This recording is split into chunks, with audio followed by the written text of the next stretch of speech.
Welcome to Run of Show, a video series by an event marketer for event marketers. And today we're going to talk about event marketing, and we're going to talk about something I call the Pulse follow-up. Now, I learned this, if you haven't checked out the Klieger KPIs episode, go do that now. Miles Klieger is one of my sales gurus, heroes. He was at Buddy Media, Salesforce, and now is the president of Braze, previously Appboy, and he's built a monster organization on an incredible sales culture. And one thing that he taught me that I had seen in the data, but I didn't have a good word for it, was how do you think about your follow-ups? Look, we know that after every event, every day that goes by after your event, you start to see drop-off in engagement. The actual number, in case you're wondering, is that it's about 20%. Every single day you don't follow up, you're gonna see a drop-off in engagement. So what you wanna do is you wanna hit them with a very quick follow-up. But what do you do after that? How do you take that and turn it into an outcome? Well, that's what we call the Pulse follow-up. And what I want to walk through today is the series of about 6 emails. One of them is going to be personalized. The other ones can be automated, but the goal of this pulsing is to take that funnel that you had started with, from impressions to RSVPs to attendees, and you're going to keep on going. You're going to look for people who attended that are important and are engaged and can turn into an outcome like a sale. That's what we're going to do today. We're going to think about the follow-up sequence. And I will say this, and I bet you this rings true for you too. We spend so much time as event planners and marketers thinking about how we're going to drive attendees with our pre-event cadence or pre-event sequence. But what about that post-event follow-up?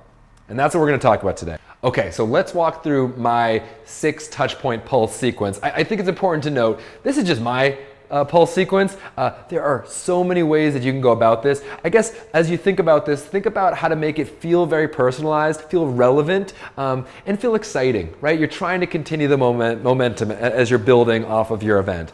And I find that a 6 touch point sequence should at least include one personalized touch point. And that can be anything from a handwritten note to a phone call to a letter, right? To an actual letter after an event. And the rest, for the most part, can be automated. But the more personalized it feels, the better. Okay, pulse number one, this has to happen the next day. Candidly, it should happen the same day, right? Make it happen at 12:01, the day after your event. And this should be something that says, we love seeing you there, or if you weren't there, this is what you missed. And here's something of value, be it a video, a cool quote, the playlist from the DJ. But this is important. In the first one, do not ask for anything. You don't need to. This is about giving, trying to derive value, show continued gifts from pulse number 1.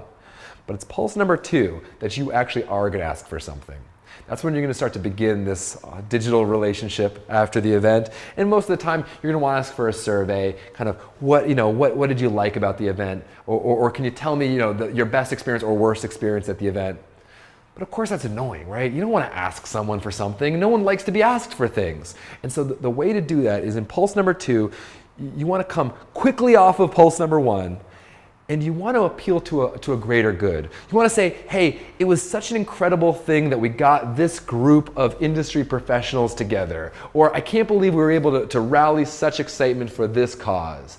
And you were part of it. And we really appreciate you coming and being part of it. And as such, we need your help taking it to the next step. And so that's why we're asking for this. It's important to frame it as a higher purpose. And that's about pulse number 2. And hopefully you get a lot of good feedback in that pulse number 2 that can both help you improve your events and help you come up with better correspondences and cadences for the next couple things. What should you be focusing on for pulses 3 through 6?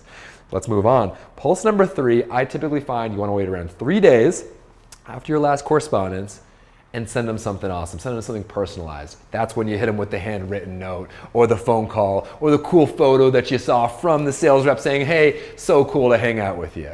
Make it personalized. It has to come from a human in that third one. Now, of course, that's hard to do sometimes, right? There might be a lot of people to reach out to. So what you're looking for is to prioritize your time for those that open the invitation early, that actually attended the event, that spends a lot of time at the event, or that anecdotally seem to be really engaged. This is when you're looking back at your event data to understand who to spend time on, who to personalize, right? That's pulse number 3. That's the personal reach out. That's at least what I do.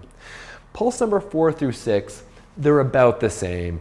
You want to wait about a week and then start a cadence of about weekly correspondences. These are going to be announcements, videos, cool content, or invitations to other events, right? And you're going to want to do that once a week throughout. And the goal there is to really kind of start to build that rapport. By the way, that can also be sprinkled in with personal reach outs from you or your sales representatives or BDRs. That makes a lot of sense to happen in between those 4, 5, and 6. But what you're trying to accomplish here is just cadence. That, hey, I'm here now. You came to this event and now this is a new scenario and you're part of our community. But what I've found is this, is that around the 6 pulse, that's when you're going to be able to take a look at the data and know who's actually engaging, like who's actually still interested in this, who should I really spend time on, who should I reach out to, right? But also, that's an opportunity to really give them a good ask. Is now the time to ask for a meeting? Is now the time for you to come into our office? Or is now the time for you to be invited to a VIP event where we can really start to solidify our relationship? It's around that 6 pulse, and that's what you're building up towards.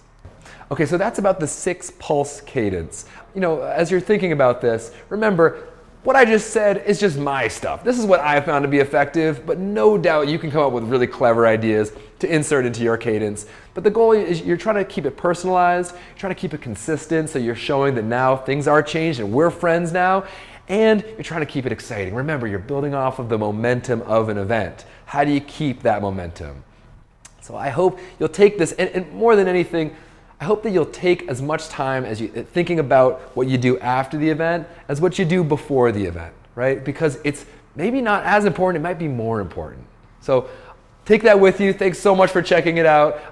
And let me know if you have any ideas or you come up with any creative thoughts around what you would include in your pulse. Before we go, thanks so much to Miles Klieger again for hooking me up with this idea and more importantly, the language to assign to this idea. Very smart revenue guy. See you next time.